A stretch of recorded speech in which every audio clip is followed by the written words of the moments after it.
So before I turn it over to Gaylon, who is our Ag and Environmental Research Department staff with Cotton Incorporated for Texas, I want to give you guys kind of a brief overview of who we are at the Cotton Board and Cotton Incorporated.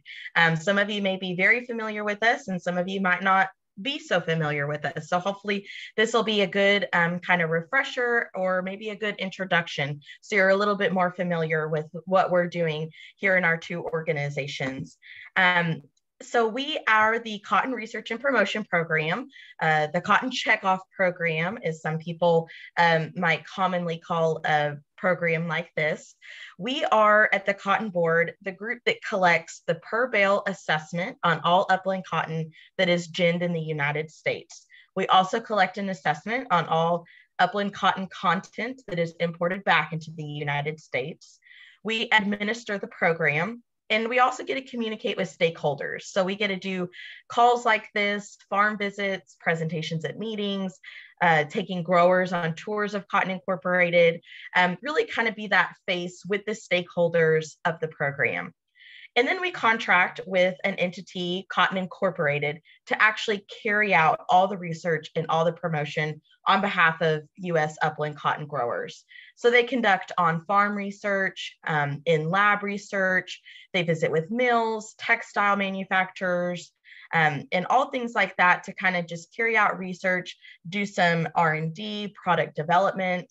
They're going to promote cotton to the consumer. And so that's really the arm where we say they're really creating the demand and the profitability for your cotton crop. And then, of course, we have oversight from the USDA. They govern our program. And so all of the information that we send out, whether it's through marketing, whether it's research projects, is going to be vetted through USDA. And we do have our USDA representative, Heather, on the phone with us this morning. So it's really great to have such a good partnership with the USDA through the Cotton Research and Promotion Program. So like I mentioned, we collect assessments from two different areas. So our producer assessment is going to be on every bale of cotton that is ginned and harvested in the United States. And then that importer assessment is going to come in on all cotton content items imported into the United States. So what's really exciting about this for you guys as growers is it gives you a partner in the program. So these importers are brands, retailers, manufacturers, people that are really partnering with you to sell your cotton products to consumers. So it's just really nice to know that you have a partner in the program, someone else who is going to be financially and invested in the research and promotion program with you. Every 5 years, we kind of do an average of what these assessment percentages look like. And this is what they are for the last 5-year average. So about 54% of our assessments come from producers and 46% come from importers.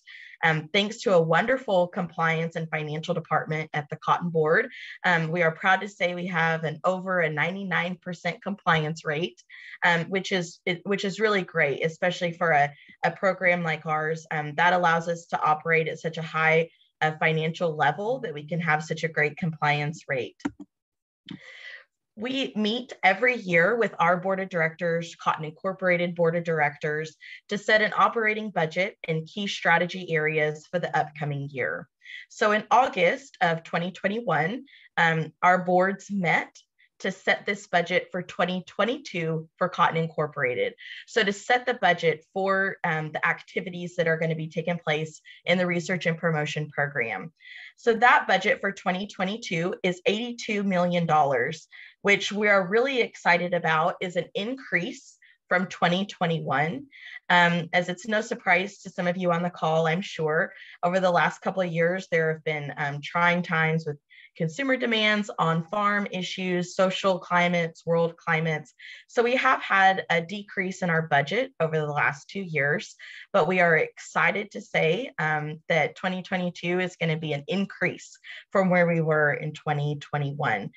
So again, thanks to our compliance department and our financial department at the Cotton Board, we are able to fund this program at such a high financial level, which is really exciting for you guys as growers to increase your return on investment for the dollars you spend on the farm. What we're here to talk about today is our state support program in Texas. So out of those assessments that we collect, 7.5% of those assessments are going to be allocated to each state for localized research projects. So these allocations are going to be based on cotton production in each state. So higher production has a higher amount of research money that goes into it. The funding within these states is determined by a committee, which is often housed of Cotton Incorporated staff, Cotton Incorporated board members, cotton board members, producer organizations and their representatives. And they'll meet once a year to go through research project proposals, see what might be relevant to research growers there in their area, different regions, maybe something that they should be looking at in the future.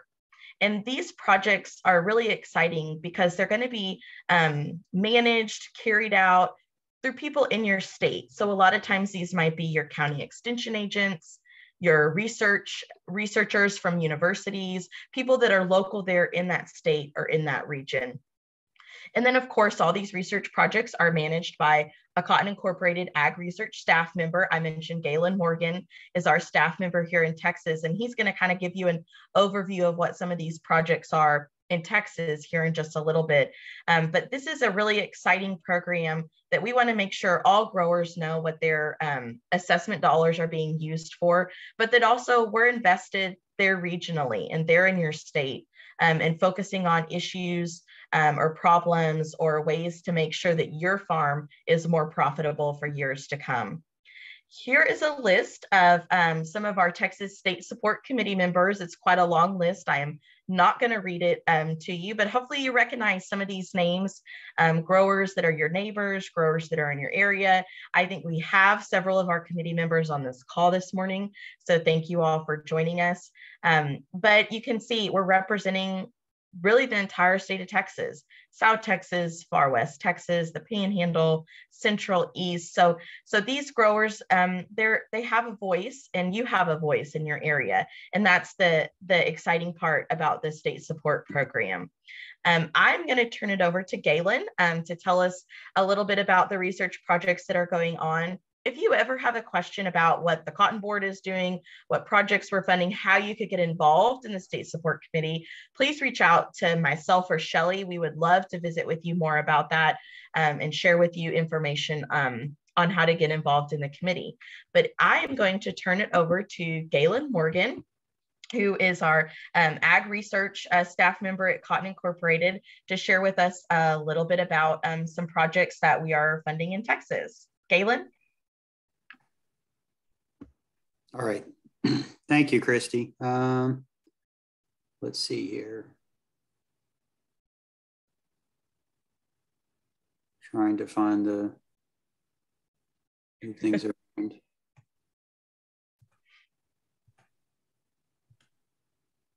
Can y'all see that, Christy? Yes, we can. Okay. Sorry for that delay. It's a pleasure to be here today. We had a similar meeting yesterday with the Kansas and Oklahoma State Support Committee and had some really good questions and discussion following that meeting. So hopefully today it'll be the same kind of thing.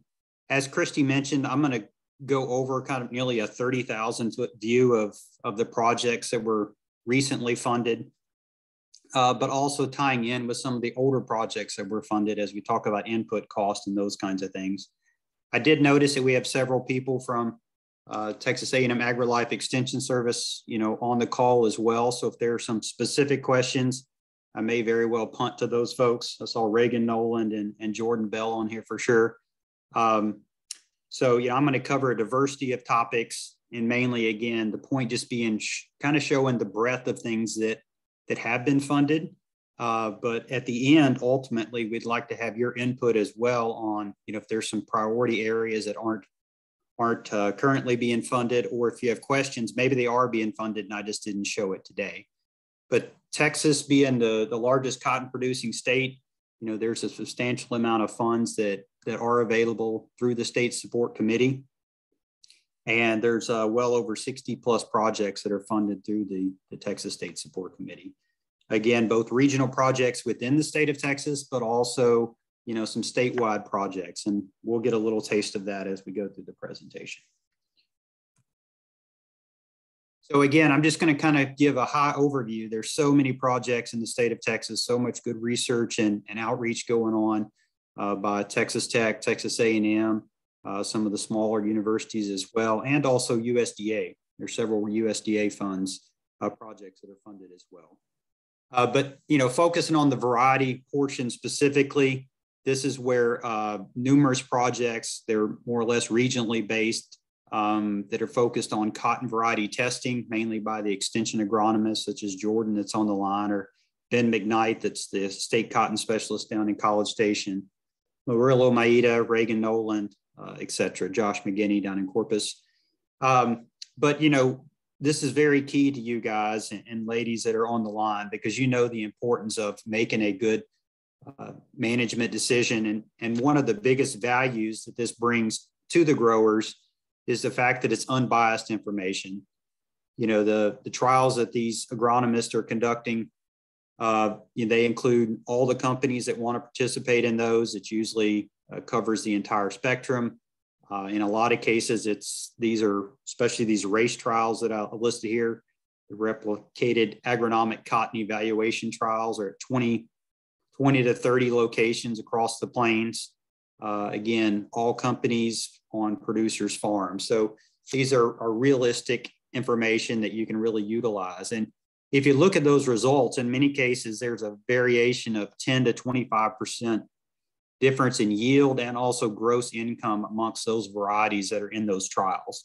So obviously that can make a huge impact on your farm profitability by making good variety selection. There are also some breeder trials that are conducted by the breeding programs, both in East Texas and West Texas.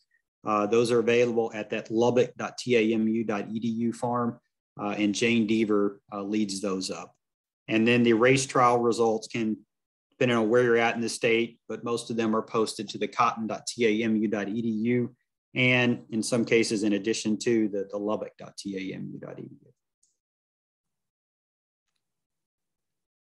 There are also some very complex studies that are now being done by some really good scientists. I'm just showing an example here. This is some work that Katie Lewis is doing along with some others there at the Research and Extension Center at Lubbock, where they're looking at very multidimensional things and interactions with tillage and nitrogen rates and nematodes. And I mean, it's just really complex studies, and support from the Texas State Support is critical in keeping these long-term trials going and providing, you know, realistic information for you folks that are looking at implementing some of these, or maybe you've implemented some of this sort of, you know, tillage adoption or whatever, and wondering why certain things are happening. These are the kinds of studies that can help answer those more complex questions. So again, a lot of good research going on there. These are just two others just to focus on some more broad spectrum ones. But Terry Wheeler leads the one, the impact of nitrogen timing, irrigation rate, tillage systems, and crop rotations on verticillium wilt. Again, just really multi-dimensional type research that's going on. Paul DeLon leads some very complex studies, irrigation, tillage, and rotation approaches in the rolling plains of Texas. And a lot of these have been going on for 3-4 plus years now. So a lot of the really good information, they've drawn some really good conclusions from some of these studies. So if you have specific interest in these, you know, either let me know, let Shelley or Christi know, and we can get that information to you. I just want to point out a couple other, you know, again, kind of highlights here. There's some really good information that Cecilia Monclova and Terry Wheeler put out on the plant pathology and the nematode side of things. So at that lubbock.tamu.edu webpage, you can find the cotton disease report, which is there on the left of your screen. And then also Terry Wheeler does a really good job evaluating verticillium wilt and also bacterial blight and fusarium wilt. And how these varieties perform, you know, under those different disease pressures. So, you know, if these are one of the challenges that you face in your fields, definitely go to these and see how, you know, these varieties perform.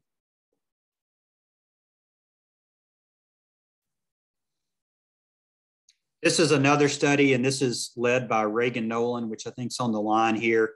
And I just wanted to show this is one of the statewide efforts. So it's funded from the statewide funds from the Texas State Support Committee, because it's across multiple geographies across the state where there's a common problem. And this happens to be the Reniform Nematode work that Reagan's doing. And you've probably seen some stories that have come out in some of the farm press journals as well on this topic. But Reagan's looking at some of the new reniform resistant traits that are out there from both phytogen and also delta pine, but also, looking at seed treatments, some of the in-furrow applications, and also what impact does, where's the fit for these varieties in irrigated versus rain-fed, and then at different nitrogen rates as well. Again, very complex studies going on, but they're real world for what you guys are facing on your farms, or questions you may have about things going on your farm. And this is just an example. This is a picture, again, that Reagan had in his State Support Committee presentation, just showing what you could see in a field where you have reniform nematode pressure. There are some really good performing varieties out there right now that have good resistance to the reniform nematode, which are literally distributed, throughout the state. And this is just some results from Reagan's, and he can speak up here if I misstate anything, but looking at some of the performance of these resistant varieties, which are basically the higher yielding in this particular graphic, but showing that the yield potential is there for these varieties to perform really well, even under nematode resistant pressure. Now, from a managing, long-term these pests, we do need to probably be careful. These are, in most cases, a single gene resistance. So we know what happens when we put too much selection pressure on anything, and Mother Nature is going to evolve, with similar for weed resistance or insecticide resistance or BT resistance. So we do need to keep that in the back of our mind, but this is a really good management tool for dealing in some of those situations where reniform nematodes are quite high. And just a couple things here,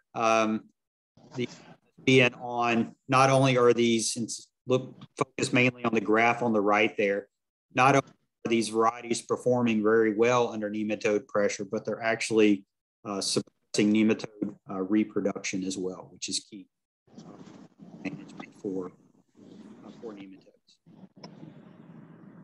Just want to touch on weed control. This is obviously key every year, but when growers are looking for ways to cut input costs, there's not a good option in many cases, but probably weed management is not an area that you want to cut.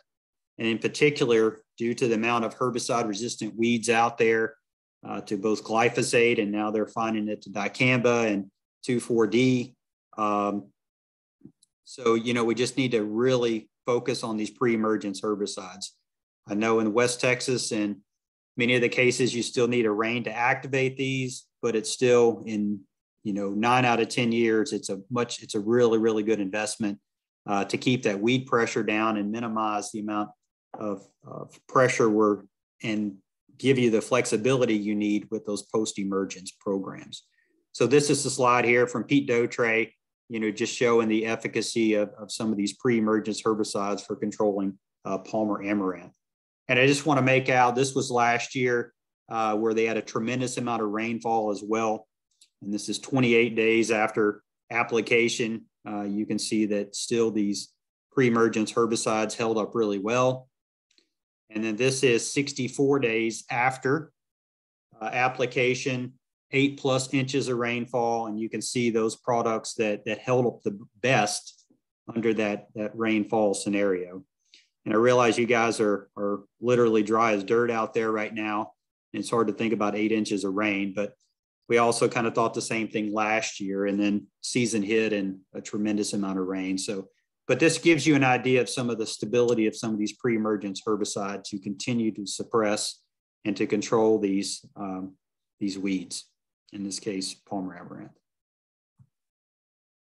Another important point, kind of thinking about long-term managing some of these weeds. And again, this is one of the slides that Pete Dautre regularly presents.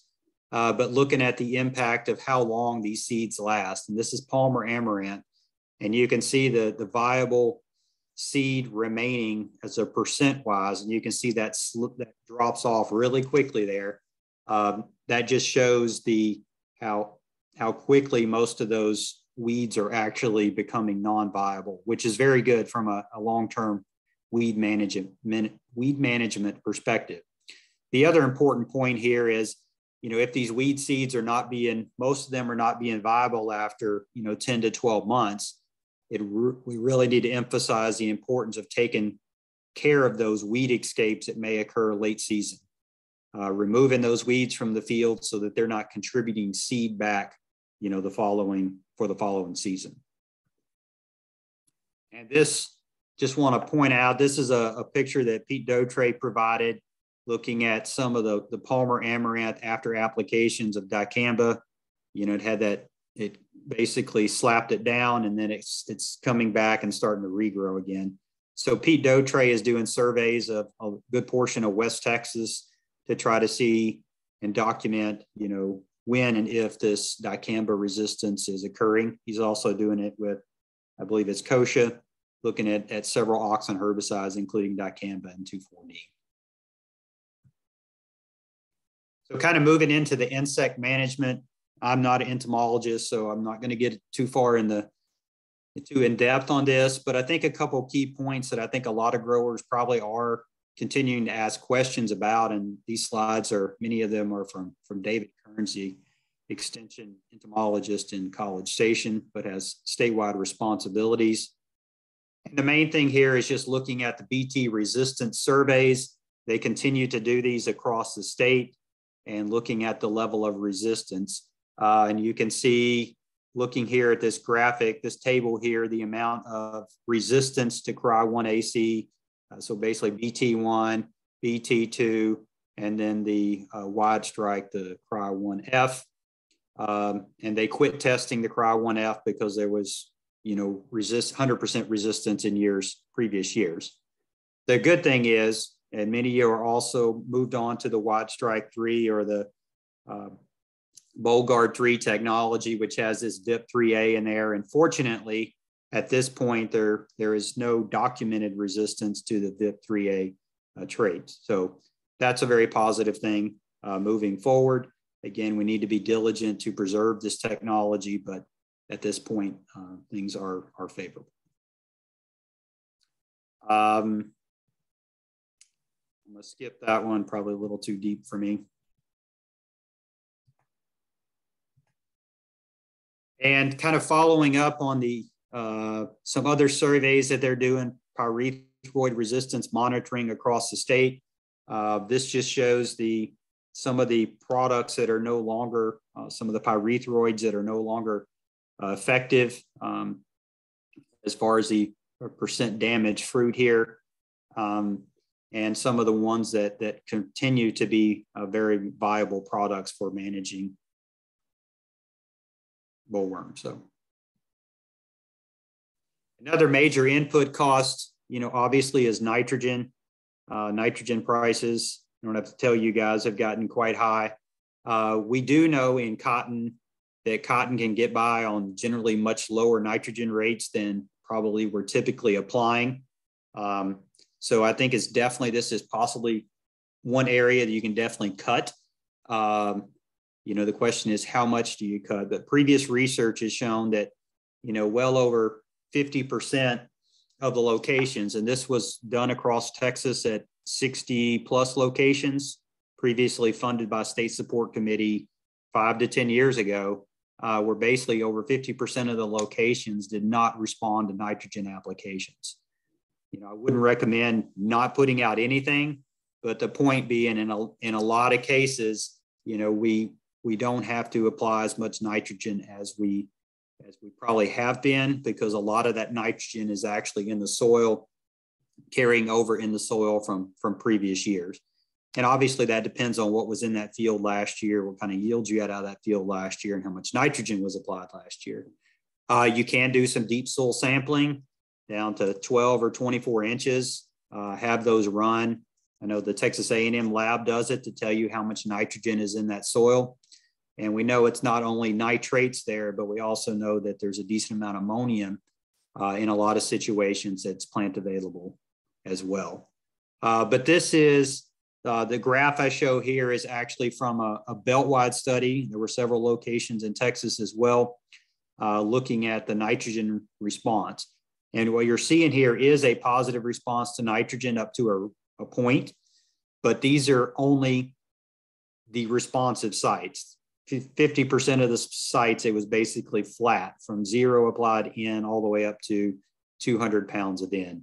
And another important point here is the fact that, you know, it would be good. You notice we actually have a yield reduction when we have over application of nitrogen. And that's a key important point too. We're actually better erring on the side of a little less nitrogen than too much nitrogen when it comes to both yield and also fiber quality. High-end rates have definitely been documented in the high plains for negatively affecting micronair or causing low micronair cotton. So that's something to be, you know, considered as well, especially in a shorter growing season. And I'll be happy. There's numerous publications over this. If you have, and I worked on this project as well. If you have specific questions, I'll be happy to visit with you about it. Again, there were lots of locations done in Texas. They were just on a different computer that I couldn't pull the actual data from. So I use this belt-wide graph as an example. There's also a lot of work going on precision agriculture.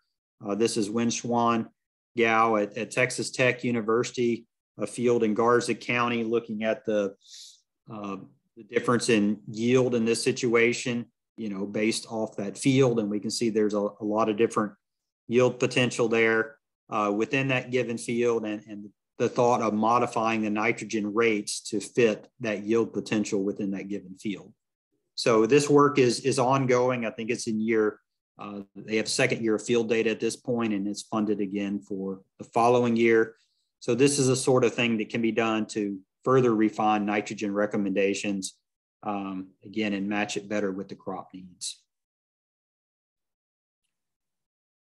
And this is just kind of how an example of some other work that's being done.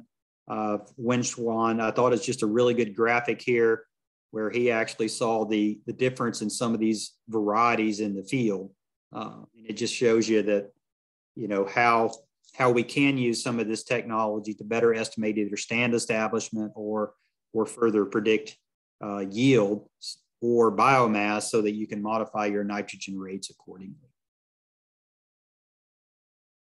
There is a very vast breeding effort, a public breeding effort from Texas A&M, AgriLife, both a West Texas and an East Texas breeding program. This is a graphic of the West Texas program where it's a really good team of people there. Terry Wheeler, the pathologist, Jane Deaver, the breeder. Brendan Kelly is the kind of the fiber specialist, and David Wright was the kind of the molecular person.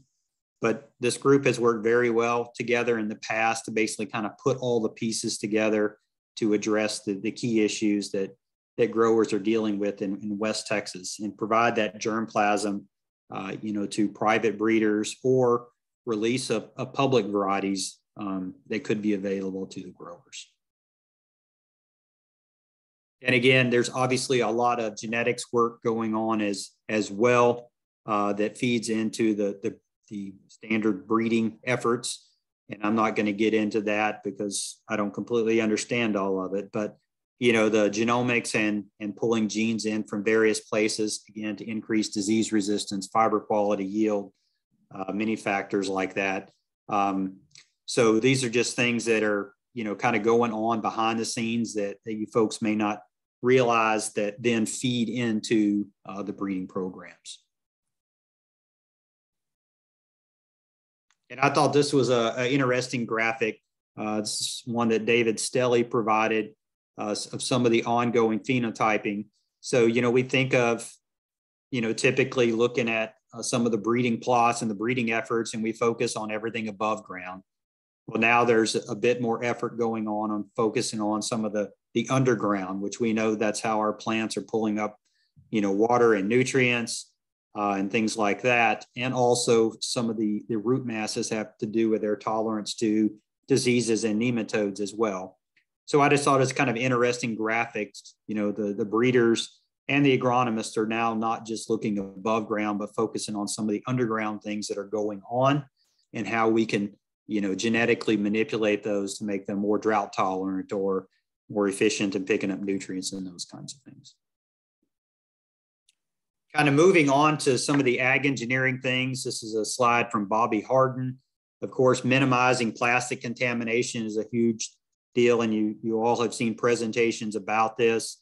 What can be done at the farm level and the gin level.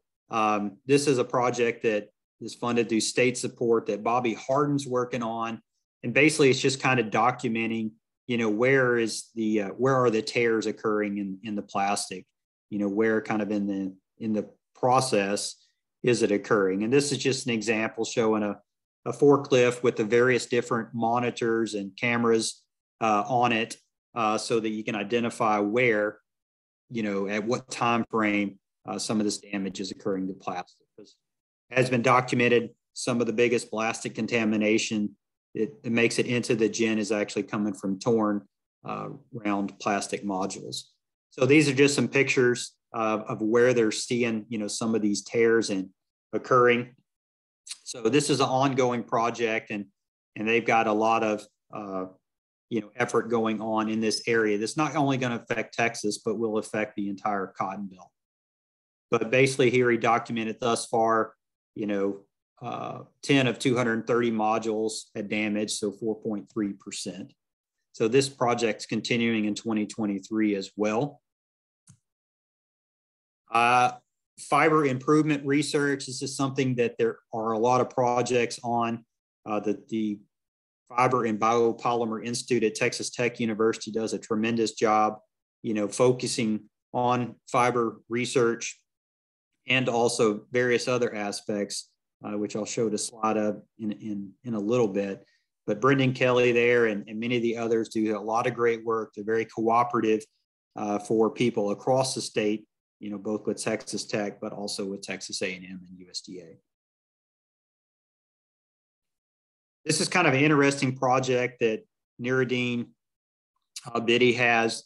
Well, basically looking at lower quality cotton, whether it's really low micronair cotton or possibly some other issues, and then what could that be used for? And in this situation, basically taking raw cotton and then putting it through a solution and converting it into a cellulosic gel, which would be completely biodegradable. So, there could be medical uses, there could be many uses for this cellulosic gel, but it's basically a, completely natural gel that will 100% decompose. So it has a really good environmental footprint and, ties into the story of circularity and sustainability and things like that really well. And Nuruddin has a lot of really good ideas and has numerous projects that are kind of out of the box that he's working on. Another very important point that we don't always focus on too is nearly every one of these projects is supported through Texas State Support Committee in one way or another is kind of training the next generation of cotton, whether it's agronomists, entomologists, fiber quality folks, or people returning back to the farm to farm. All these projects, whether it's 5,000, 10,000, or 30,000, they're either going to have student workers or they're going to have grad students or other folks involved in those projects that are going to learn, quite a bit along the way. I know when I was in Texas, I had numerous, students come through my program that came off a cotton farm, and many of them have gone back to a cotton farm, in addition to going into research and extension as well. So this is a really great training effort. Specifically, the slide I have up here, this is a project you guys have funded focused on training the next generation from basically seed to fiber. And that individual is started, I think, this past fall, and working with Murillo kind of on the field side of things, John Wanura kind of on the ag engineering harvesting side of things, and then Brendan Kelly focusing on the fiber processing and the fiber quality end product. So basically just, again, trying to train those folks so they're familiar with the entire process and familiar with Texas cotton production. Another area that we, has gained a little bit more interest of recently, and the Texas State Support Committee has had the foresight to fund this project for a couple years now. And there are numerous ones. I think Jordan had one as well, kind of looking at, what is the value of some of these microorganisms. There's been a really big push in the soil microbiome in the area of trying to figure out what's going on at that root microorganism interface as far as nutrient uptake, disease resistance, drought tolerance. There's a lot of things that these microbes have a potential to improve our production efficiency. So these are some of the things. Lindsay Slaughter, this project she currently has going on is basically evaluating, the benefit of the bugs in a jug that's commercially available and seeing if those provide any value to the grower. And again, that's going on. If you're interested in those results, she's got some good results available I can provide to you. Another part that, we don't always mention, but is very vitally important to the entire mission is outreach, through the Extension Service. We have a couple of them on the line here as well. But a lot of the research that's funded through the State Support Committee directly feeds into the outreach efforts. The extension agronomists that are getting funding, part of your funding goes to their applied research. The other part of it, in many cases, goes to supporting, field days, web pages, just providing up-to-date information for you guys. And I think it's critically important just to realize that, they provide unbiased information on new and older products, varieties and chemistry, also management strategies. There's and cultural practices where there may not be any private industry really focusing because there's not, much, if any, money to be made there focused on cover crops or tillage or things like that. So these are the kind of things where, along with the researchers, can provide up-to-date information on some of these management and cultural practices. Also, they, through some of the outreach, there's firsthand observations through field days that they're hosting, with the county agents, that happen across the state. Murillo Maeda is really looking at something where it's kind of taken the field day to an electronic version where you could literally, he's going to take pictures of the fields like these varieties, and then you could go online, click on a location and show you the progression throughout the year of the different varieties that and how they're performing all the way up to the end. And then of course, at the end, you'll have both the yield and the quality information. Then at the bottom, I provided just some general links down there, the cotton.tamu.edu, lubbock.tamu.edu. And then the last one there is the Cotton Incorporated, Cotton Cultivated webpage, which usually looks at, multi-state type projects and multi-state type research and outreach, but definitely a really good source for general information, but also looking at some of the webcasts and other seminars that occur, and in addition to the weather update, the weekly weather update. So basically, Shelley or Christi, that's pretty much all I had. I will be happy to try to visit or answer any questions, any suggestions anyone has, be happy to discuss those as well, either online or offline. So